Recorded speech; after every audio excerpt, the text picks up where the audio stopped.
Hello friends, welcome to నవలా హృదయం. ఈ వీడియోలో మనం వసంత శిశిరం నావెల్ నెక్స్ట్ పార్ట్ చూడబోతున్నాం. కథలోకి వెళ్ళిపోదాం రండి. శిశిర తన మనసులో ఉన్న భయాలను ఉమతో పంచుకోగా ఆమెకు మంచి మాటలు చెప్తుంది ఉమ. శిశిరతో మాట్లాడి ఫోన్ కట్ చేసిన వసంత్కు రాజేంద్రవర్మ నుండి కాల్ రాగా మాట్లాడతాడు. నిషా సంగతి తెలిసి నిషా తాతగారు నిషా ఇంటికి వెళ్లి కొడుకును నిషా విషయంగా మందలించాలని చూస్తాడు. అప్పుడే తన గది నుండి బయటకు వచ్చిన నిషా అతనితో కటువుగా మాట్లాడి పంపేస్తుంది. ఆమె కోలుకోవడంతో సంతోషిస్తారు ఆమె తల్లిదండ్రులు. గతంలో భార్య వ్యవహారాన్ని తండ్రికి వివరించి మాధవ్ అతడి స్పందనకు కిన్నుడై నెమ్మదిగా తాగుడుకు బానిసవుతాడు. పాట్నా వెళ్లిన అతడు శైలజను చూసి నిలదీయగా ఆమె ఏడుస్తూ తనను నిజంగా ప్రేమిస్తే ఏం అడగవద్దని అంటుంది. మరుసటి రోజు ఆమె గురించి తెలుసుకోవాలని చూసిన అతనికి ఆమె ఉద్యోగం మానేసి వెళ్ళిపోయిందని తెలుస్తుంది. కానీ ఇంకా ఆమె పాట్నాలోనే ఉందని మనసు చెప్పగా ఆమె సహచరులతో మాట్లాడి ఒప్పించి ఆమె అడ్రస్ పొందుతాడు మాధవ్. ఆలస్యం చెయ్యకుండా అక్కడికి వెళ్లిన అతడికి మంచాన పడిన తల్లికి సేవలు చేస్తున్న శైలజ కనిపిస్తుంది. ఆ మంచం పక్కనే ఆమె తండ్రి ఫోటో ముందు దీపం వెలిగించి కనబడుతుంది. తాము ప్రేమలో ఉన్నప్పుడు వారు చాలా బాగున్నారు, కానీ ఇప్పుడు ఇలా అవటం అతడికి అయోమయంగా ఉంది. అతన్ని అక్కడ చూసిన శైలజ షాక్ అవ్వగా అతన్ని వెళ్ళిపోమ్మంటూ బ్రతిమిలాడింది. అతనికి ఏదో అనుమానం మనసును తొలిచేస్తుంటే నిజం చెప్తే కాని వెళ్ళనని గొడవ చేశాడు. ఆమె ఏదో చెప్పబోయేంతలో ఇక్కడ కాదని ఆమెను తీసుకుని ఆ వీధిలో ఉన్న గుడికి తీసుకెళ్లి అమ్మవారి సమక్షంలో అడిగాడు. దేవుడి ముందు అబద్ధం చెప్పలేక మాధవ్ తండ్రి రౌడీలతో వచ్చి బెదిరించడం, ఆ గొడవలో తండ్రికి బాగా గాయాలవటం, అక్కడి నుంచి పాట్నాకు రావడం, వచ్చాక ఆయన ఆరోగ్యం క్షీణించి మరణించడం, అది భరించలేక ఆమె తల్లి మంచాన పడటం, ఇలా అన్నీ చెప్పి బాధగా నువ్విలా అయిపోతావని ఎప్పుడూ అనుకోలేదు మాధవ్, ఎంత చక్కగా ఉండేవాడివి అంటూ లోపలికి వెళ్ళిపోయిన అతని కళ్ళను, చిక్కిపోయిన అతని శరీరాన్ని చూస్తూ అంది. అతడు ఆమెకు బదులివ్వలేదు. పెళ్లి చేసుకున్నావని తెలిసింది, సంతోషంగా ఉంది అనేంతలో ఆమె మెడలో పసుపు తాడు పడింది. ఆమె షాక్లో ఉండగానే 3 ముళ్ళు వేసి నుదుటిన సింధూరం దిద్దాడు మాధవ్. ఆమె తేరుకొని, ఇది తప్పు మాధవ్, నువ్విప్పుడు మరొకరి సొంతం, మీ మధ్యకు నేను రావడం సబబు కాదు అని అనగా, ఇకపై నువ్వు నేను ఎవరి గురించి ఆలోచించాల్సిన పని లేదు. నా వల్ల నీ జీవితంలో నువ్వు కోల్పోయిన సంతోషాలను మళ్ళీ నేనే అందిస్తాను. అది కేవలం బొమ్మల పెళ్లి మాత్రమే. ఇందులో నేను కేవలం ఒక తోలుబొమ్మనయ్యాను అన్నాడు. కానీ మీ నాన్నగారు అని ఆమె అంటుండగా, నాన్న కోడలు చెడు తిరుగుళ్ళు తిరిగి కడుపు తెచ్చుకున్నా కొడుకు కన్నా ఆస్తి పరువే ముఖ్యం అన్న ఆయన మాటలు ఇకపై నేను వినదలుచుకోలేదు. ఏం జరిగినా సరే ఇకపై కలిసే ఉందాం అంటూ చెప్పి ఆమెతో వైజాగ్ తిరిగి వచ్చాడు. తండ్రి విషయం తెలిసి బగ్గుమనగా ఎదురు తిరిగి ప్రశ్నిస్తాడు. ఆ ఇంటి నుండి బయటకు వచ్చి సొంతంగా చిన్న బిజినెస్ మొదలుపెట్టి శైలజతో ఉంటాడు. అలా వారికి నిషా పుడుతుంది. పరువు కోసం ఆ ఇంటి నుండి ఆహ్వానాలు వస్తుంటే ప్రేమను పొందాలని ఆరాటంతో భర్తను బలవంతంగా ఒప్పించి అక్కడికి వెళుతుంది శైలజ. కానీ ప్రతిసారి ఆమె అవమానాలతో ఇల్లు చేరాల్సిందే. అలాంటి వాతావరణంలోనే పెరిగింది నిషా. ఒక వయసొచ్చిన దగ్గర నుండి ఆమెకు పరిస్థితులు అర్థమై ఎవరినీ లెక్క చేయకుండా తాను అనుకుందే చేస్తూ వస్తోంది. మాధవ్ కూడా ఆమె ముక్కుసూటితనాన్ని ఎప్పుడూ ఖండించలేదు. అలా ఈరోజు డాన్స్ ఫ్లోర్లో బోల్డ్గా డాన్స్ చేస్తూ అంతర్లీనమై నర్తిస్తోంది ఆమె. డియర్ ఫ్రెండ్స్, నాదొక చిన్న రిక్వెస్ట్. మీరు చేసే చిన్న లైక్ మరియు కమెంట్ నాకు కొండంత ప్రోత్సాహాన్ని ఇచ్చి మరిన్ని ఇంట్రెస్టింగ్ నావెల్స్ని అందించేలా సపోర్ట్ ఇస్తుంది. అలాగే ఛానల్ని సబ్స్క్రైబ్ చేయడం మరొకండి ప్లీజ్. Farm house. ఫోన్లో అలారం తెల్లవారిందంటూ మ్రోగడంతో నిద్రలేచారు శిశిర, ఉమ. ఉమ వంటగదిలో పని చూడటానికి వెళ్ళగా మార్కెట్కి వెళ్లడం కోసం బయటకు వచ్చిన శిశిరకు ఎదురుగా కనిపించిన బండిని చూసి షాక్ అయింది. ఎందుకంటే అది వసంత్ కార్. వెళ్లి కార్ చుట్టూ తిరుగుతూ పరిశీలిస్తుండగా ముగ్గు వేయడం కోసం బయటకు వచ్చిన ఉమ ఆమెను చూసి, ఏంటి శిశిర, ఇంకా వెళ్ళలేదా అని అడిగింది. శిశిర అయోమయంగానే, వసంత్ గారి కార్ ఇక్కడెలా ఉంది అని అడగగా, ఇది ఆయనది కాదేమో, వేరే ఎవరన్నా వదిలేసి వెళ్లారేమో అంది ఉమ. లేదుమా, ఇది ఆయన కారే, నాకు బాగా తెలుసు. ఇది ఇక్కడుందంటే ఆయన వచ్చారా అంటూనే అనుమానంగా పై ఫ్లోర్ వంక చూశారు ఇద్దరు. మెల్లిగా మెట్ల పైకి వెళ్లిన వారికి ఇల్లు లోపల నుండి తాళం వేసి ఉండటం గమనించి ఆయన ఇక్కడికి ఎందుకు వచ్చారు అని అడిగింది శిశిర.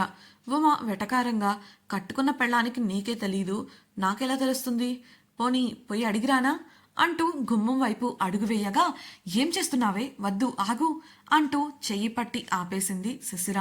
లోపల వర్కౌట్ చేసుకుంటున్న వసంత్ వీరి గొంతు లీలగా వినిపించి తలుపు తీశాడు. ఆ శబ్దానికి ఉలిక్కిపడి ఇద్దరు గబుక్కున కిందికి దిగడానికి ప్రయత్నించారు. కానీ మధ్యలో ఉండగానే వసంత్ బయటికి వచ్చి వారిని చూసేశాడు. హాయ్ శిశిర, గుడ్ మార్నింగ్ అన్న అతని పలకరింపుకు అయోమయంగా పళ్ళికిలిస్తూ నవ్వింది శిశిర. అతడు ఆమె ఎక్స్ప్రెషన్కు లోపలే నవ్వుకుంటూ, రా అక్కడే ఆగిపోయావే అని అడగగా, అది నేను మార్కెట్కి వెళ్ళాలి ఇప్పుడే అంటూ ఉమను తోసుకుంటూనే క్రిందికి దిగింది. హే ఆగు, నేను కూడా వస్తాను అంటూ ఆమెను అనుసరించాడు వసంత్. దొరికిపోయాన్రా దేవుడా అని మనసులో అనుకుంటూనే ఉమ వైపు సాయం చేయమన్నట్లు చూసింది శిశిర. కానీ అప్పటికే వసంత్ కిందికి వచ్చి మాస్క్ వేసుకుంటూ వెళ్దాం పదా అని అనడంతో వెర్రి చూపులు చూస్తూ అతనితో కదిలింది. వారిద్దరూ రోడ్డు వైపు వెళ్ళగానే ఆమె పరిస్థితికి ముసిముసిగా నవ్వుకుంటూ తన పనిలో పడిపోయింది ఉమ. శిశిర మౌనంగా జాగింగ్ చేస్తూ వెళ్తుంటే ఆమెను గమనిస్తూ అనుసరిస్తూ ఉన్నాడు వసంత్. శిశిరకు అతడు ఎందుకు వచ్చాడో అడగాలనుంది, కానీ బాగోదేమో అని సంశయిస్తోంది. అలాగే మార్కెట్కు వెళ్ళి తనకు కావలసిన వస్తువులన్నీ తీసుకొని బిల్లింగ్కి వచ్చింది. వసంత్ కూడా తనకు కావలసిన ఐటమ్స్ తీసుకుని బిల్లింగ్ కౌంటర్పై పెట్టాడు.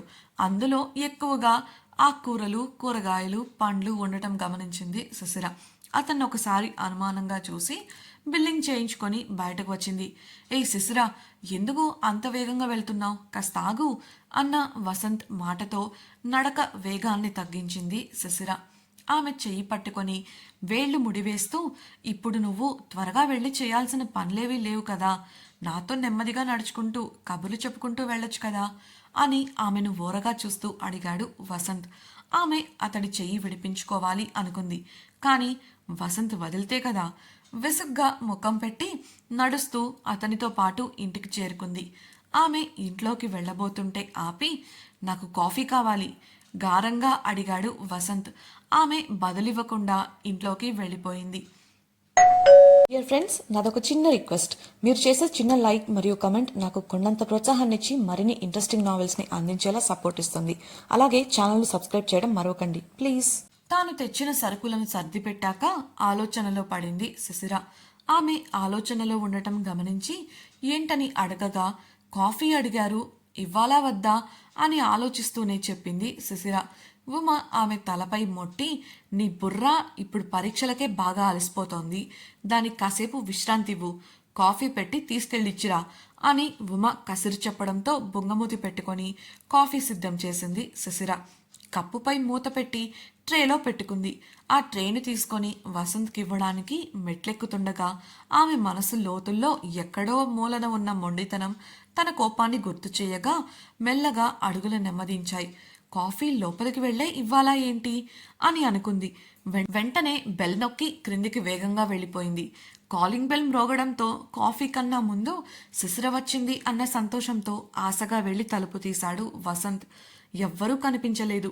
మెట్ల మీద నుండి కూడా ఎవరూ కనపడలేదు. గడప బయట అడుగు పెడుతున్న సమయంలో అతడు కిందికి చూడగా నేలపై ఎదురుగా కాఫీ ఉన్న ట్రే కనిపించింది. కళ్ళు చిన్నవి చేసి ఉడుక్కుంటూ చూస్తూ ఆ ట్రేని అందుకుని లోపలికి వెళ్ళిపోయాడు. ట్రే టీపాయ్పై పెడుతూ ఫోన్ అందుకుని ఆమెకు మెసేజ్ చేశాడు, ఐ వాంట్ బ్రేక్ఫాస్ట్ అని.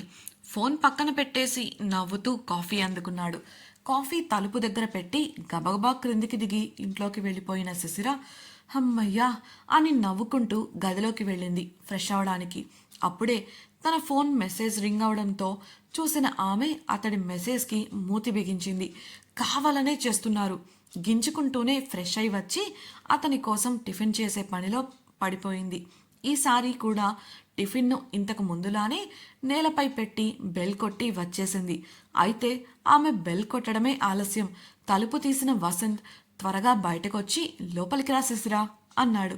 కానీ ఆమె అప్పటికే సగం మెట్లు దిగగా వెనక్కు తిరిగి నాకు పని ఉంది వెళ్తున్నా తడబడుతూ చెప్పి వేగంగా వెళ్ళిపోయింది. నీ సంగతి చెప్తా ఉండు అని పళ్ళు కొరుకుతూ టిఫిన్ తీసుకొని లోపలికి వెళ్ళాడు వసంత్. ఉదయం కావడంతో వైజాగ్ రోడ్లపై పెద్దగా ట్రాఫిక్ లేదు. ఆ ఖాళీ రోడ్లపై వేగంగా వెళ్తోంది ఒక కార్. ఆ కార్ వెనుక సీట్లో కూర్చొని చూస్తోంది ఒక అమ్మాయి. పదే పదే రోడ్లను, చేతిలో ఉన్న ఫోన్ను మార్చి మార్చి చూస్తోంది. ఎప్పుడెప్పుడు తాను డెస్టినేషన్కు చేరుకుంటానా అని ఆత్రంగానూ, అంతకు మించి తాను అనుకున్నది తనకు దొరకబోతుందన్న సంతోషంతోనూ ఉంది. ఆమె ముఖం 1000 వోల్టుల బల్బులా వెలిగిపోతోంది. అలా కార్ ప్రేమ నివాసం గేటు ముందుకు చేరుకోగానే ఆమెకు చూసిన వాచ్మెన్ గేట్ తీశాడు. నేరుగా పోర్ట్కో కింద ఆగిన కార్ నుండి దిగిన ఆ అమ్మాయి ముఖం కళకళలాడిపోతోంది. వెళ్ళి ఇంటి కాలింగ్ బెల్ కొట్టగా నిర్మల వచ్చి తలుపు తీసింది. ఆమెను చూసిన నిర్మల నవ్వుతూ, సౌమ్య మేడం రండి, మీరొస్తారని సార్ ముందే చెప్పారు అంటూ లోపలికి తీసుకెళ్ళింది. అవును, అక్కడ ఆ క్షణం వచ్చింది సౌమ్యనే.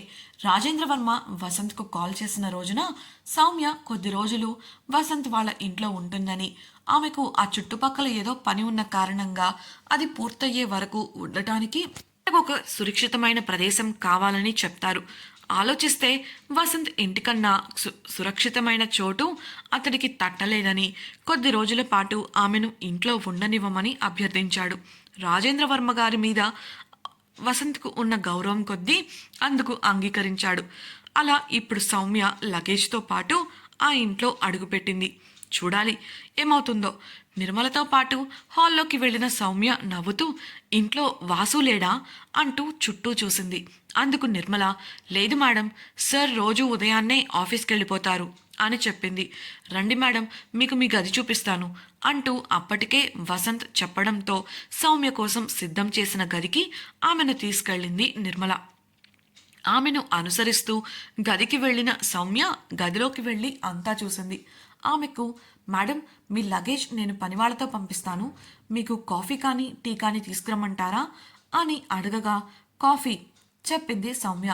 నిర్మల వెళ్ళిపోగానే మరో మెయిడ్ వచ్చి ఆమె లగేజ్ గదిలో పెట్టగా నిర్మల కాఫీ తెచ్చి సౌమ్యకి ఇచ్చింది. చూడాలి సౌమ్య ఆ ఇంట్లో పెట్టిన అడుగు ఎటువంటి పరిణామాలకు దారితీస్తుందో అని. Farm house. చదువుకుంటున్న సమయంలో ఫోన్కు నోటిఫికేషన్ రాగా చెక్ చేసి సమయం చూస్తున్న ఉమా, శిశిర ఆకలేస్తోందే, లంచ్ టైం కూడా అయింది, పద బయట తిందాం అని అంది. బయటెందుకు, అరగంటలో వంట అయిపోతుంది అని శిశిర అనగా, అబ్బా ఆకలేస్తుంది రా నాతో అంటూ చెయ్యి పట్టి లాక్కెళ్ళింది ఉమా. ఆమె వెంట వెళ్ళిన శిశిరకు ఉమా చేసిన పనికి చిర్రెత్తుకొచ్చింది. ఇంతకీ ఉమా ఏం చేసింది? సౌమ్య వసంత్ ఇంటికి ఎందుకు వచ్చింది? నేరుగా రాజేంద్రవర్మనే వసంత్కు ఫోన్ చేశాడంటే అర్థమేంటి? వసంత్ ఫామ్ హౌస్కి ఎందుకు వచ్చాడు తెలుసుకోవాలనుకుంటున్నారా? ఛానల్ను సబ్స్క్రైబ్ చేసి వసంత శిశిరం రాబోయే ఎపిసోడ్స్ని తప్పకుండా వినేయండి. మీకు ఈ నావెల్ నచ్చినట్లయితే వీడియోని లైక్ చేసి మీ సన్నిహితులతో షేర్ చేయండి.